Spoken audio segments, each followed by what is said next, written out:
Not yet. Test. There you go. Good morning, everybody, and I hope you're having an excellent JNUC so far. My name is Lee Kolick, and I am happy to introduce Dr. Emily and Morgan to teach you guys a little bit about learning, maximizing learning like a pro. You guys will do great. Enjoy. All right, thank you, Lee. I am so excited again to be sharing the stage. We just did a sitting session, now we're standing. We're getting really good. We're getting our exercise in. But I'm really excited to be here to introduce Morgan again, for you to hear a little bit more about her story. You saw her on the main stage. You got a little snippet. I'm seeing some familiar faces from the session we just did with the panel. But she's really going to dive deep into her story and maximizing learning like a pro. She is a Jamf Pro customer. She's also a rock star educator and mom. Side little cute story. Those babies in those pictures were her kids, so weren't they cute? Give her a round of applause for those kids. Super cute kiddos, but she's gonna tell you the story about how she leverages Jamf Teacher in a Jamf Pro instance in Richardson ISD. I know I'm listed as one of the speakers, but I'm not going to speak very much. I'm gonna be managing the questions on the sidelines for you. And with that, why don't you introduce yourself again to some people who may not know you? Okay, let's do it. Yes, like Emily mentioned, this is my third time sharing, so I'll be honest, I have thought about this one the least because I kind of went in order there. But I know this stuff, and so I may not follow exactly what's up there.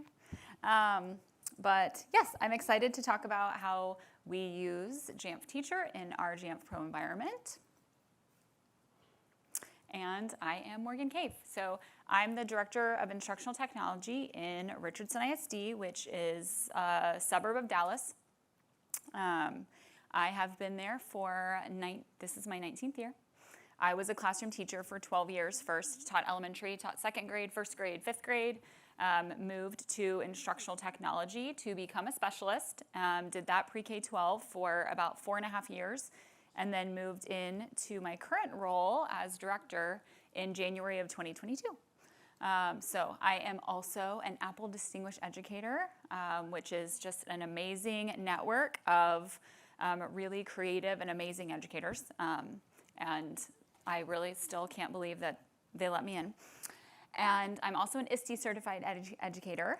And yeah, that's my background. So I love working in instructional technology because of my experiences as a teacher and just seeing the impact of devices in my classroom and the ways that can really impact learning for students. And so that's what brought me to instructional technology. And then once I got there, I got really curious about how we streamline and make sure that we're supporting our teachers and students with what they need and just enabling things for them. I use that word all the time. And I really feel like that's what my job is to enable learning experiences. And so that's where Jamf Pro and Jamf Teacher come in. We are enabling experiences for our students and for our teachers. So a little bit about Richardson, and it says 54. We go back and forth on this. So 54, 55, we have one program that's at another building, and so sometimes we call that a campus, sometimes a building, but anyway. So I'll probably say 55, but it says 54 up there. We have 38,000 students in our district.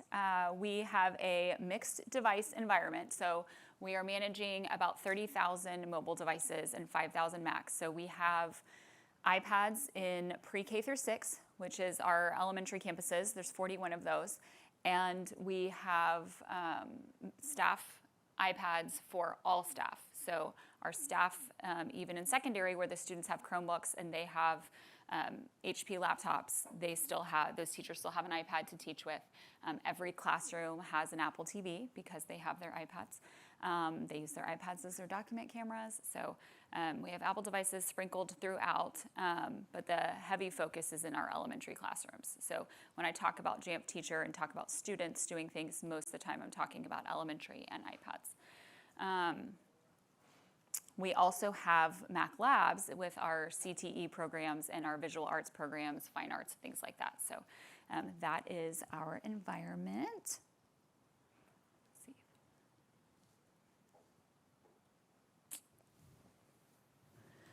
So thinking about bringing in Jamf Teacher, you know, if you work with devices, you hear all kinds of things from teachers about things that are not going well, things that they want changed, or they have preferences, and you have to balance those things, right, with, you know, what is the best scenario for everyone. There's a lot of things we can personalize and customize for them, but not for every single individual request. And we get a lot of requests to restrict things, lock things down, block things, remove access to things, and that's not really what we want to do. And so we struggled for a few years with, that's a classroom management issue, that's a classroom management issue, that's a classroom management issue. I have 7 instructional technology specialists that I work with. That was the role I was in previously. And so they hear these things, and they're in planning periods with the teachers and leading professional learning, and they try to address these things. And a lot of times, you know, our response is, you know, use Apple Classroom and, you know, move around the room and things like that. But ultimately, we found that we were getting a lot of requests for professional learning and issues that were really about classroom management. And we want to spend our very limited time with teachers on instruction. We want to talk about the amazing things that their kids can do with Keynote. And we want to talk about, you know, how they can design these learning experiences and how they really leverage their devices. And we don't want to spend all of our, you know, we may see some teachers, we may see them one time face-to-face the whole year. And I really thought, okay, it's not the best use of our time if we spend that time just talking over and over again about them managing those issues. So what is out there that we could use? And what exists that could really support our teachers in what they're asking for and what they're struggling with, while still allowing our students to really take full advantage of the technology that they have. Oh, and yes, my favorite line is that our department mission is that technology aims to ensure that all students have equitable access to technology that transforms learning. And so that really plays into this, because what we found was, and I can be kind of stubborn about things, and so it took us a while to come around to finding a solution, because, you know, we kept saying, well, you have Apple Classroom. But ultimately, we realized that these things that teachers were bringing to us, and you know, their requests and their complaints and their challenges they were sharing with us were ultimately keeping us from that mission, because the result was not that they were saying, okay, you're right, it's a classroom management issue, let me do these things differently. They were not using the devices, or they were taking them away from students when things were going on in the classroom that were not what they wanted to see. And so ultimately, we're not providing that equitable access to our students if the teachers are feeling like they're in a place where they can't use the device.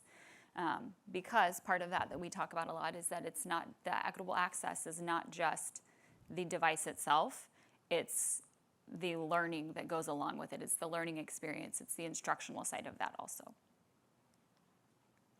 So, listening to their needs. Our teachers were talking about frequently having, you know, frustration with behavior, students just being off task, and understandable. I feel it's safe to say as adults we can also struggle with that on our personal devices. You know, you open your device to do something and then something pops up, or you think, let me look at this real quick, and then next thing you know, it's been 30 minutes and you have done something else. Could just be me, but you know, our teachers were experiencing that with students, and we had already trained a lot on Apple Classroom. Our teachers were using it, but they wanted features that were not available just through that tool. And we really wanted to show that we were listening to teachers' needs, that we were addressing their challenges, and that, again, that we could use our time with them to really focus on creating those experiences that leverage technology, and not spend all of our time talking about blocking things, restricting things, and watching screens on Apple Classroom. So looking at what our mission and our goals are, and then hearing those challenges is how we got to this place in looking into Jamf Teacher. So Last year, I attended JNUC for the first time, and there was a lot of conversation about Jamf School. We have Jamf Pro, and there was a lot of conversation around Jamf Teacher. I attended sessions, I heard about it, and I would kind of ask around other people and ask about using Jamf Teacher and Jamf Pro, and there was kind of this underlying idea, or I'm going to say now misconception, that Jamf Teacher couldn't be used with Jamf Pro. And so I just pulled that thread a little bit. And if you were in our panel this morning, yes, the best way to get me to do something is to tell me that I can't do it. And so, yeah, I was kind of told, like, well, it doesn't really work. It's very limited. You can't do all the things. And I said, okay, but what can I do? Because it might be that that's all we need to be able to do. And what our teachers were really frequently asking for is they wanted control over some features. They wanted to be able to say sometimes, that students don't have access to AirDrop, because it's a frequent request to turn off Bluetooth for everyone or restrict airdropping, and we don't want to do that because there's great times to use AirDrop, but teachers wanted more control over that. Teachers wanted more control over what students had access to at one time. Guided access is not a reasonable solution. Having students locked into one app is not very productive. So thinking about what our teachers needed, I really dug into what can we do with Jamf Teacher and Jamf Pro, and I found out that what we could do was exactly what we needed. So we can whitelist apps, another frequent request, because we have these amazing tools, we have access to information, teachers can curate resources for students, but they were frequently telling us we want to remove Safari from their devices because it's a distraction. They have wide open access to the internet. And we don't want to remove Safari because, one, we don't want to remove access to resources, but also our students, when they go to junior high, they have a Chromebook, which is an open portal to the internet. So we need to support our elementary students with iPads and how they navigate that, and they need experience with that because they're going to be on the internet. They need to know how to do that safely. So we wanted to be able to whitelist apps, websites. We also wanted to be able to provide students with a bank of apps to use. Like I said, guided access is too restrictive, but there are times when teachers don't want everything available for their students. They want to just have a fence there to streamline and make it really clear, okay, at this time we want to give you choice, but we want to narrow that choice down or manage that choice a little bit. And then, like I mentioned, those features that they want to have a little bit more control over, like not allowing students to have AirDrop all the time, or there are times where they want to turn off camera, or I'm trying to think of another one that they ask for frequently. But we found that we were able to do those things in Jamf Teacher in our Jamf Pro environment. So we started testing it out. We have an embedded project engineer, so I can answer instructional questions, but at some point, that technical piece, oh, Carlos, I see you trying to hide in the back. Carlos said, okay, we have to test this, and we have to try it and start and then build out. So we started with 2 teachers. We had 2 teachers that were frequently bringing challenges to us. And so I went back and said, okay, I hear you, and I maybe have a solution. Would you like to pilot it? And they were happy to do it.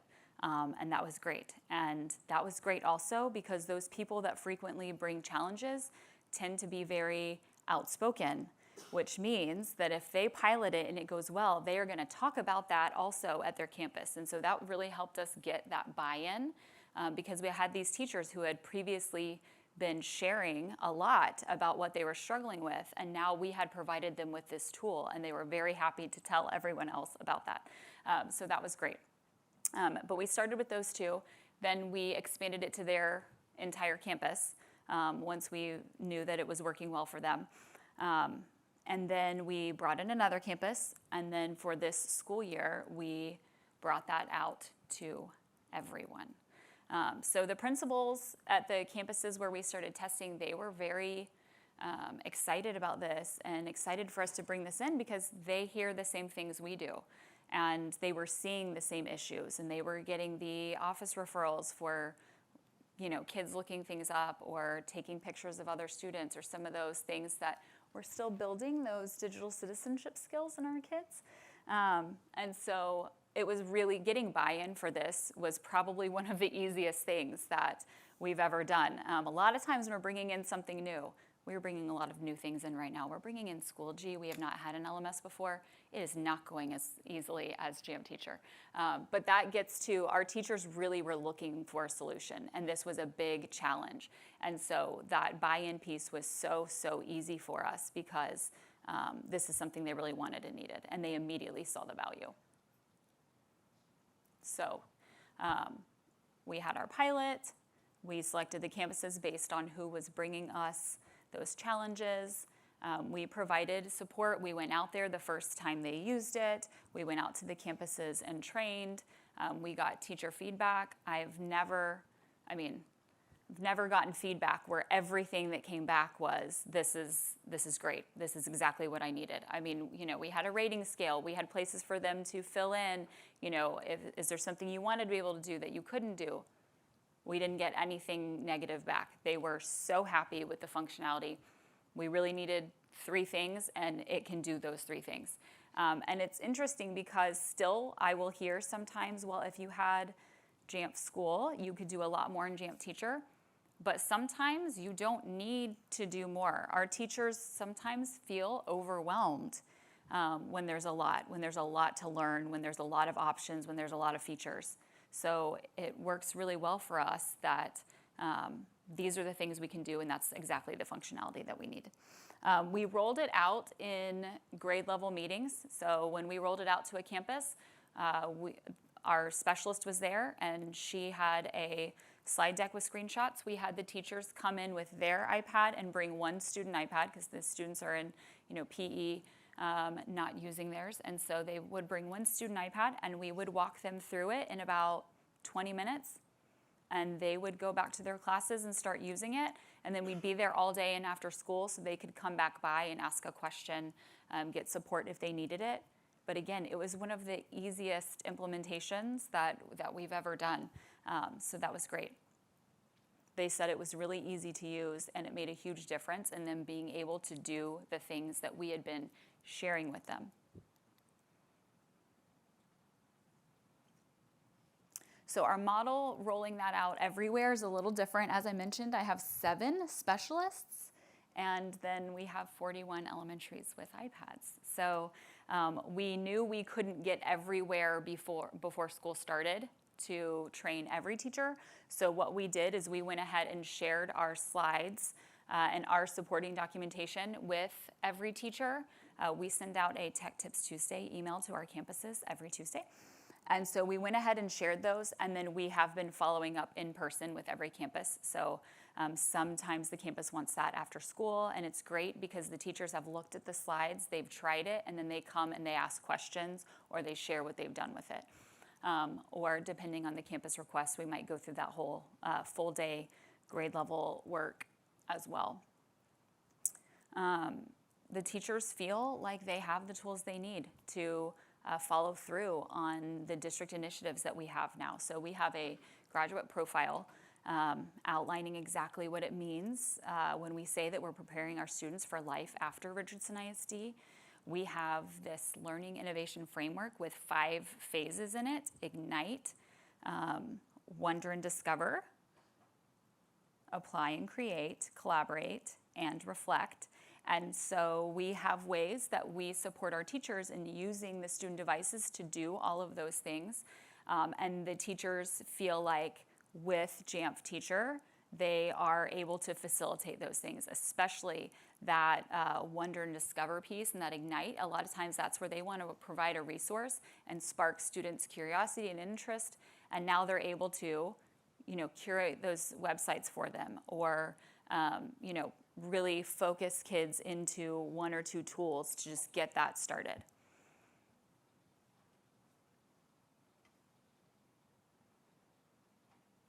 So, super positive feedback. Again, our teachers feel really confident now using devices. A lot of teachers, technology can already be kind of scary for some people. They feel like they're out of their depths. They feel like their students know more than they do. That's things that we frequently hear. And this is just a way to help them feel more confident and comfortable using their devices. Because again, they felt like they needed to have a little bit of control on the resources that kids had access to. And so with that, they're more willing to try some other things that might push them out of their comfort zone or that might make them uncomfortable. It also really helped with our parent questions and concerns. So especially in elementary, we have, and that I'm also an elementary parent, so I get it. Elementary parents want to know what their kids have access to. They want to know what their kids are doing. And before this, things would come up where a kid has gone home and they say that the kid next to them looked something up on Safari and this is what they got. And now, is this true? And what did they see? And, was it blocked? And why do they have this?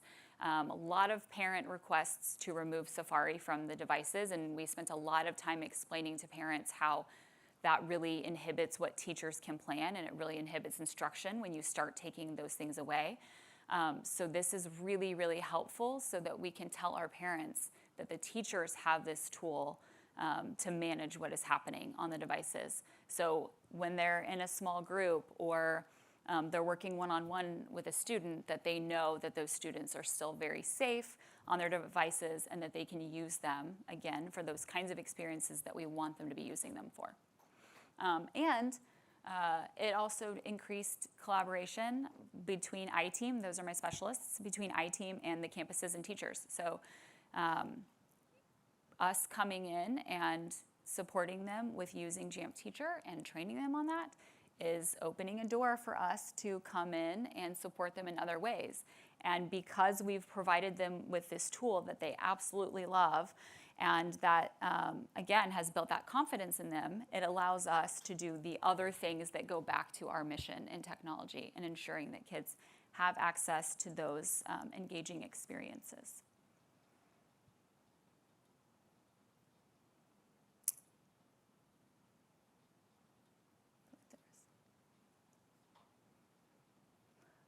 I wanted to go back to this one, which is funny because I specifically said that I would only need one button on this clicker, but I did go back, so I take that back.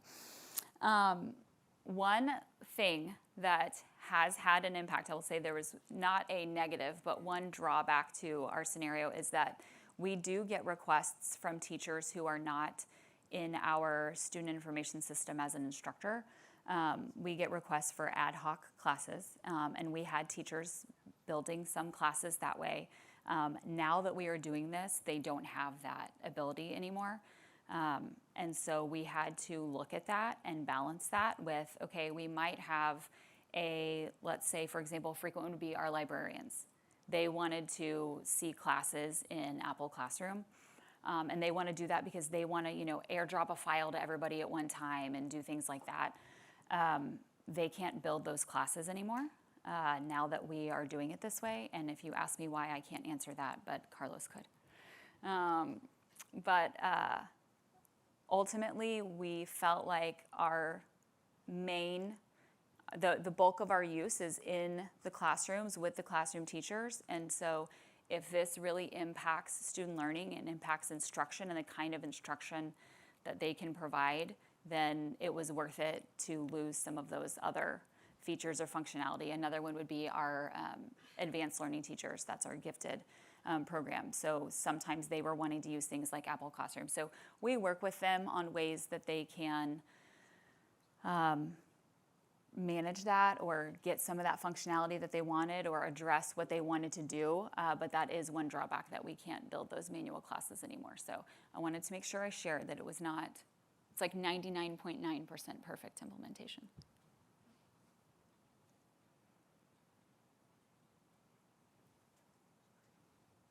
All right. Am I back on? All right. I'm going to join you back up on stage. All right. We do have some questions that have come in through the app. That was you did great. Every time I hear that story, I hear something new. I love it. So I would be remiss. That's because I also never know what I'm going to say. It's true. It's true. I'm also. It's already coming out of my mouth. I'm like, what was? Yeah. Yeah. I'm also her Sherpa. If she slips, I have to pull her down really quick. It gets awkward. But I would be remiss if I did not mention, she's talked a lot about Jamf Teacher. We also have other apps with Jamf Student and parent as well. There is a question about parent in here, and we'll get to that in just a second. But when Morgan was describing her process with her teachers, the reason she's bringing in that student device is you can instantly see when you scope something from the Jamf Teacher, the Jamf student device responds immediately. So that's why you're bringing in that Yes. student device to see that. So Yes. each student device would have to have Jamf student on it as well to receive the experience from Jamf Teacher. So first question is, have you considered looking into Jamf Parent at all? We have not, because our elementary devices do not go home. So, yes, and that is a can of worms. But yes, and somebody will say why, so I'll answer that a little bit. They don't go home. Obviously, they did go home for a long time, and then they came back. And our campuses really need to manage that, and our campuses are not ready to take that on. So and I see a lot of nodding, so I'm sure you all have had these same conversations, but what happens if a kid doesn't bring it that day, if it's not charged, all of the things that go along with that. So our iPads, our elementary devices do not go home. And the other side of that is we really were evaluating what are the needs that students have at home, and is there something that they need to be doing on the device outside of school? And right now, the answer is no. So we have not looked at Jamf Parent because the iPads don't leave. And I can piggyback on that and just give you a little insight to what Jamf Parent can do. Parents at home, to give them a little bit more power, encouragement to be engaged with their student devices when it does come home. If they have an iOS device or an Android device, they can download the app and then set restrictions on their student device while it's in their home. Now, you as an IT admin behind the scenes can set what restrictions they can set at home. They cannot restrict their kid out of Safari while they're at school. So when they come back to school, it's back to the school setting. What it is at home is what the parent deems appropriate, if you allow it. That is set up at the instance level, and you get to tackle that on your end. But that's what Jamf Parent is. Yes, we see it a lot with devices that go home, and again, it's up to the district if devices go home or not. That's on them. But if they do, and you hear that parent engagement piece, definitely I'd look into the Jamf Parent. All right, next question. Can teachers manage app installations with Jamf Teacher? No? I know the answer. You ready? Yes. All right, Jamf School has this capability. Jamf Yeah. Pro does not. So there's a couple questions in here. What are the difference between Yeah. Jamf School and Jamf Pro? They are two separate MDMs. They are both fantastic products. They do different things, right? So do you want to expand on that, or do you want me to? No. I think you nailed it. I know. That was the Neither answer. one of us are super engineering, so I don't want to get too deep into stuff that I'm not. That is a frequent Yeah. request. I mean, our teachers always ask, can I install apps for the kids? And they can't. But also, again, I think about, is that something that we absolutely have to be able to do? I can see how it would be helpful. I also taught first grade in 2013 with a room full of iPads where my first graders went in and downloaded their own apps. So I feel like they can go into self-service and download. Middle school principal here, yeah, they Yeah. do it in middle school as well. Yeah, that's what I'm so happy that I was teaching first grade when we got our iPads, because you have all heard it when you go in and people are like, my kids can't do that, but I teach, and I'm like, I did also. Yeah. All right, next question. What do you see as the relationship or contrast of Jamf Teacher with Apple Classroom? How do you position both options to educators? Yeah, so we train both together, and we also have a one-pager for our teachers that outlines when they would use each one. So when we talk about Apple Classroom, a lot of times we focus Apple Classroom on not necessarily management, but really more like almost like formative assessment. Like, how can you use that, or sharing student work? So we train our teachers on, hey, use Apple Classroom so you can pull up your class and pull up the screens, but what you're doing with it is you're going through and saying like, hey, look what Emily just did. Emily, do you want to talk about how you solved that problem while I'm showing your screen up here? Rather than disconnecting and airplaying and each one, we'll roll through like that. So we really talk about Apple Classroom more as a teaching tool and being able to share student work and things like that. And then Jamf Teacher as a way to curate the resources that they need for their lessons. Did you have any issues bringing your educators up to speed on how Jamf Teacher works? No. And we didn't know how that was going to go, of course. And the first time we expanded it to a full campus, we, had the whole PLC time blocked, which is 45 minutes, and we had these slides. We even made our engineer come out there with us because we were sure that just something was not going to work, and it was quick and easy. Like I said, they bring their iPad, they bring a student iPad. We have slides that just walk them through the features. And then the rest of the time, they just started kind of playing, and they were already building lessons. By the time they walked out, they were building lessons. Now, we have learned a few things that we need to communicate. So, for example, there were a few days where we do have campus techs on site, and one of the techs was going around and around with this iPad that, we're pushing out the app for them to do map testing, and, it's not on there, it's not on there, it's not on there. Well, the teacher had set up a lesson and hidden other things, and the poor tech, we hadn't told the techs about it because we were trying to be clear that we would train on it, and it was an instructional tool. Like, we told them that it existed, but we had not told them anything about it. And this poor tech reset the iPad like 3 times or something. And then finally we figured out, it's because they hid the app in Jamf Teacher. So we have learned from that, and we do a better job now of communicating what is out there. And now, there's another line on the things to check before you reset it, or, on your troubleshooting list, check and see if the teacher has restrictions set up. Yeah. Well, that leads us into this next question. Can an admin in Jamf Pro override a teacher's setting in Jamf Teacher? I.e., a teacher has restrictions in place but is out sick the following day. How can the restrictions be cleared if there's a sub? Carlos is nodding back there. Yes. And when they set things up, they set a time limit. So they can schedule. They set a time limit, and we do in our training talk to the teachers about, being really mindful of that. You have students that get pulled out. Maybe they're getting pulled out of class for speech services, or our emerging bilingual students, whatever that is, just be mindful of. We try to really encourage them to have those set for really short amounts of time. You could always put it back on. You could always relaunch that. But, maybe just set that for 45 minutes and then see what else you need. But yes, you can.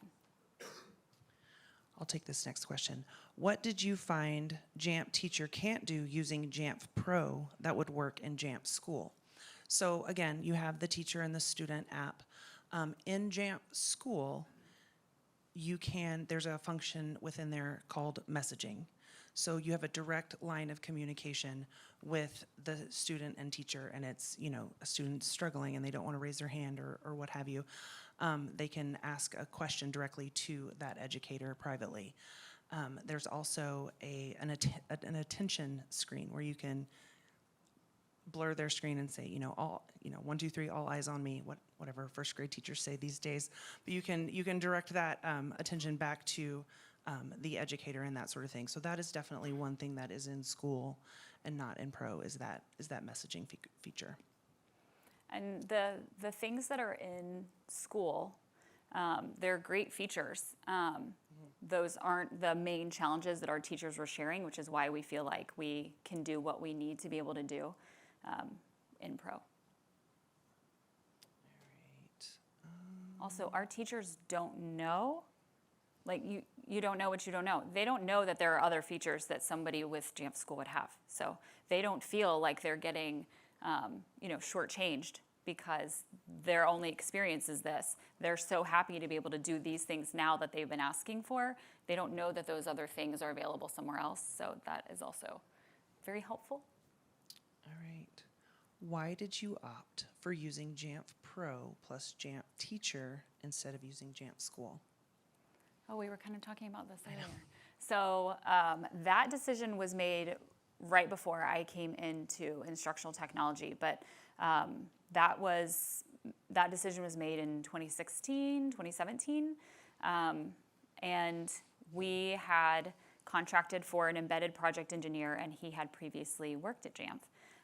And so we had Jamf Pro. I think it was something about the volume of our devices. I don't even know. I think at the time that was just kind of if you had a lot of devices, that's what you did. But also because he was so proficient in Jamf, he wanted to have the level of, I don't know, control is the best word I can think of that he could have with Jamf Pro. That was a talking point early on. I do know that. Again, I've only been with Jamf for 3 years, but I also know that in other countries we're managing fleets of 90,000 plus in Jamf School. So while that may have been a talking point in years prior, looking at Pro versus School, they are two very robust tools. They're different, right? So they bring a different experience to you as the user. Last question. You ready? Mm-hmm. What's next? What are you going to do next with Jamf Teacher and your Apple devices and all the cool things in Richardson? Oh my gosh, I don't know. I got to figure it out here, right? I have to learn something new. And to actually, I forgot, which you told me before, and I can now see it in my mind written on a note. But we have not dug in at all to the Jamf Educator stuff. So I do want to take that back. Yeah. I texted my team yesterday and said, I forgot about this. And then you said it in the State of the Union.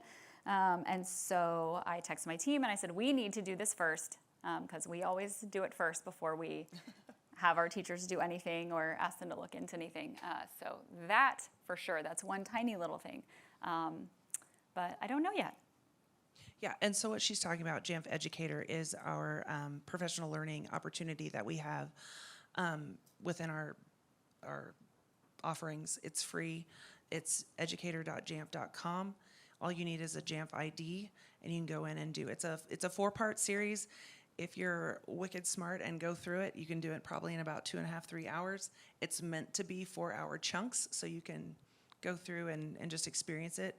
It's simulated. You'll learn how to make a lesson. You'll get to see how a learner navigates math and all this sort of stuff. But it's an opportunity. It really aligns with the Apple Teacher kind of experience. But you have to take a little quiz at the end. You get a badge. You can put it in your signature line. Very proud of it. But it will. You don't have to own or have any like Jamf Pro or Jamf School instance to do it. It's just an experience you can hop on and experience.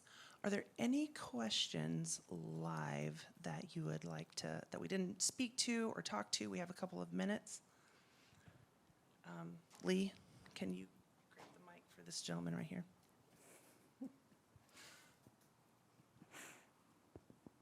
It's on, yeah. Thank you for sharing all this, Morgan.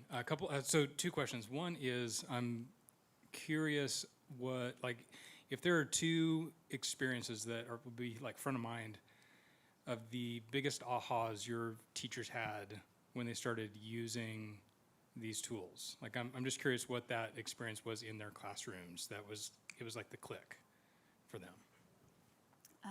Really, it was the whitelisting websites because there are so many great resources out there for kids. And we really want our teachers to be able to differentiate their content and personalize learning and give students choice.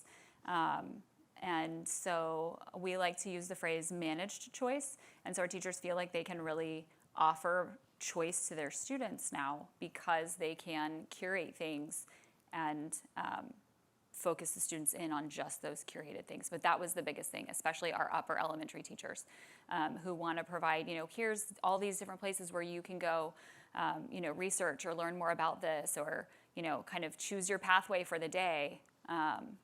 But that fenced in safari. That makes sense.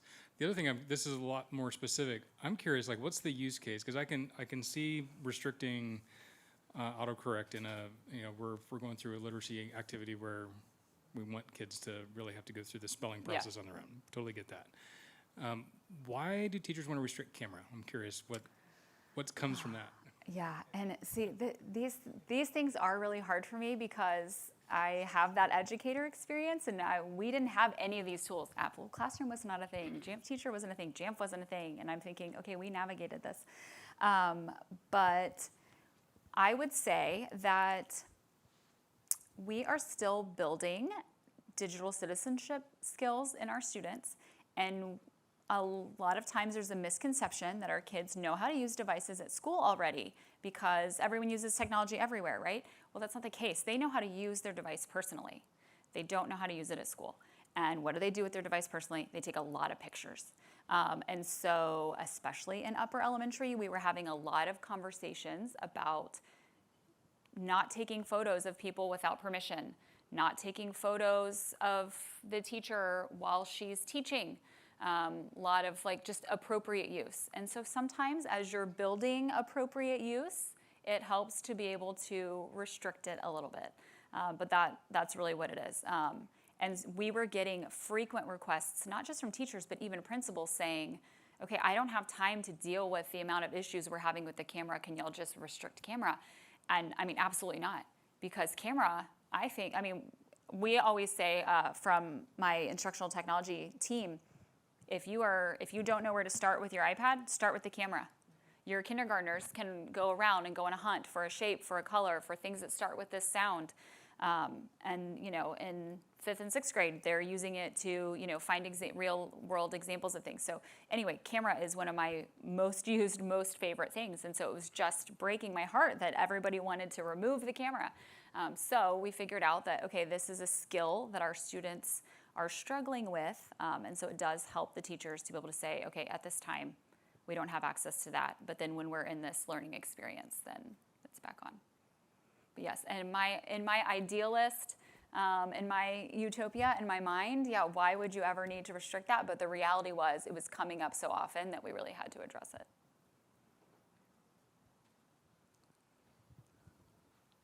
One of our panelists has a question. Hey, Morgan. So pretty much from experience, to answer the gentleman that was asking a question about why would you disable the camera, in our situation, we would have to disable sometimes AirDrop or the camera itself. We do have situations where kids Airdropping pictures. Oh, yeah. And depending on the situation, that could get very problematic at the school level. So we do have those scenarios, depending on per request, depending on the principal, then we'll go based on that. Now, based on those restrictions,